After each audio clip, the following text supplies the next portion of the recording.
একজন মায়ের কাছে তার সন্তান সব থেকে সুন্দর এবং একজন সন্তানের কাছে তার মা সব থেকে সুন্দর। ছোট্ট একটা গল্প বলছি, শুনো। একবার কি হলো, মা মেয়ে মিলে একটা মেলাতে গেল। মেলাতে যাওয়ার পর মেয়েটা কোথাও হারিয়ে গেল। হারিয়ে যাওয়ার পর মেয়েটা কান্না করছে, তার মাকে খুঁজে পাচ্ছে না। তার কান্না দেখে একটা লোক তার কাছে আসলো এবং আসার পর জিজ্ঞেস করলো, তুমি কেন কান্না করছো? তখন মেয়েটা বললো যে আমি আমার মাকে খুঁজে পাচ্ছি না। তখন ওই লোকটা জিজ্ঞেস করলো যে তোমার মায়ের নাম কি? মেয়েটা বললো আমি মায়ের নাম জানি না। তখন লোকটা জিজ্ঞেস করলো তোমার মা দেখতে কেমন? বললো আমার মা সব থেকে সুন্দর। তারপর ওই লোকটা মেয়েটাকে নিয়ে প্রত্যেকটা সুন্দরী মহিলার কাছে গেল এবং যাওয়ার পর জিজ্ঞেস করতে থাকলো যে এটা তোমার মা?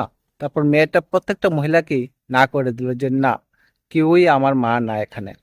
তারপর ওই জায়গাতে একটা মহিলা আসলো। আসার পর ওই মেয়েটা দৌড়ে গিয়ে ওই মহিলাকে জড়িয়ে ধরলো। ধরার পর বললো যে এটাই আমার মা।